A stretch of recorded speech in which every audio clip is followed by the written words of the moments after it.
cara mengenai utang, utang itu kan produk janji, ya, yang artinya apa? Harus ditepati kan, harus dilunasi.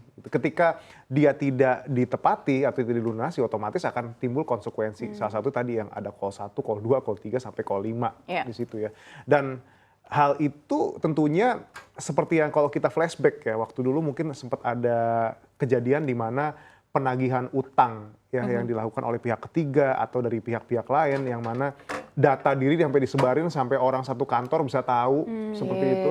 Dan mungkin saja ini jadi semacam inspirasi gitu ya bagi pemberi kerja. Jadi untuk mereka yang mau ngelamar kerja di sana harus punya bersih STIK OJK yang bersih di situ. Karena mereka nggak pengen lagi tuh dengar-dengar ada kejadian kok tiba-tiba gue di-invite di grup WhatsApp gimana dibilang katanya ini punya utang dan akhirnya orang yang tidak berutang malah jadi dikejar-kejar sama debt collector gitu ya. Mungkin bisa jadi seperti itu juga. Atau kadang juga dikirim fotonya tahu nggak? Iya, itu parah sih. Nah itu sebenarnya sudah menyalahi aturan ya. Dan mungkin juga bisa juga seperti ini ya karena utang itu produk janji dan harus ditepati itu sendiri ya. Jadi itu kan akan menimbulkan sebuah kewajiban. Kalau kewajiban finansial buat pribadinya aja nggak di maintain dengan baik, apalagi sama kewajiban kerja, bisa jadi malah sebaliknya.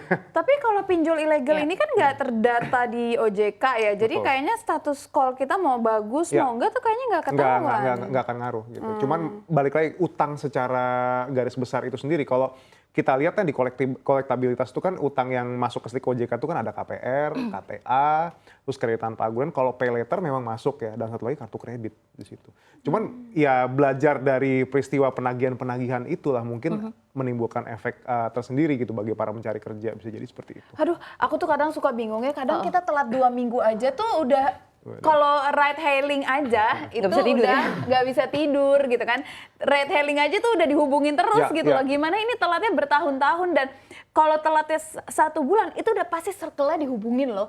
Itu udah pasti banget gitu. Makanya aku suka bingung. Berarti ini kalau kasus ini tuh kayak sebenarnya apa kurang sosialisasi atau bagaimana akhirnya kasihan di masa depan begitu ya, apalagi untuk fresh graduate yang emang benar-benar pengen cari kerja, pengen cari pengeluaran begitu ya.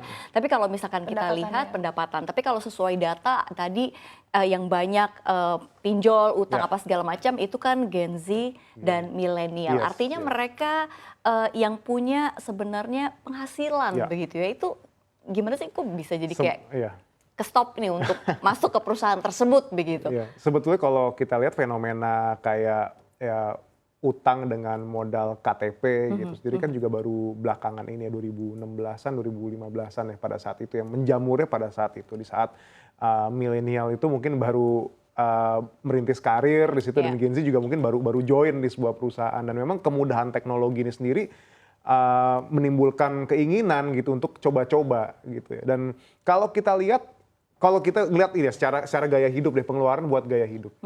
Orang itu semakin dia menaati keinginan, memuaskan keinginan gitu ya, dia akan ibaratnya kayak minum air laut gitu yang akan semakin sering diminum semakin haus dia di situ dan akhirnya ya itulah yang akhirnya membuat mereka nggak pikir panjang untuk nge-apply pay later dan lain sebagainya seperti itu dan itu akhirnya kebablasan dan membuat status kolektabilitas jadi buruk sekali. Iya dan ya itu dari tadi ya gaya hidup juga apalagi generasi Z, milenial ini terpapar sekali dengan perkembangan zaman, FOMO dan segala macam. Jadi ya itu yang sesuai faktanya bahwa kebanyakan hutang ini bukan untuk kebutuhan primer tapi untuk kebutuhan validasi. Iya itu pun sebenarnya didukung oleh teknologi yang kian berkembang begitu ya. Itu salah satunya mungkin sisi negatifnya seperti itu begitu ya. Tapi Mas Auly Akbar ini menarik ini kalau misalkan kalau kita lihat ada data di sosial media begitu ya. Ini kalau kita lihat 88% ini belanja online kalau untuk ngomongin pay later begitu ya. Terus ada 43,8 bayar tagihan listrik dan air, lalu 42% beli pulsa, paket internet begitu ya.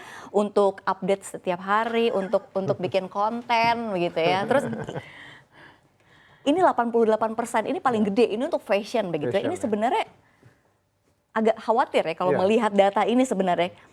karena sebenarnya bukan kebutuhan primer. Baju sih kebutuhan sehari-hari, tapi kalau bajunya mengikuti trennya Mama Gigi, itu jadi bukan kebutuhan sehari-hari. Iya, jadi keinginan. Jadi keinginan. Patokannya terlalu tinggi, Say. Iya, maksudnya itu dia, makanya baju tuh kita butuh loh, baju itu kebutuhan primer, tapi kalau bajunya ini menjadi baju yang dipakai Mama Gigi, yang dipakai Gisela, yang dipakai Safira Wardoyo, itu akan tidak terjangkau jadinya. Enggak, ini salah. Terus ada lagi 12% beli tiket pesawat. Jadi sebenarnya healingnya agak maksa ya. Jadi healingnya tuh agak jadi utang dulu, bikin pusing sebenarnya. Itu bukan healing, karena setelah healing kita akan stres, akan pusing. Itu healing, abis itu sinting gitu.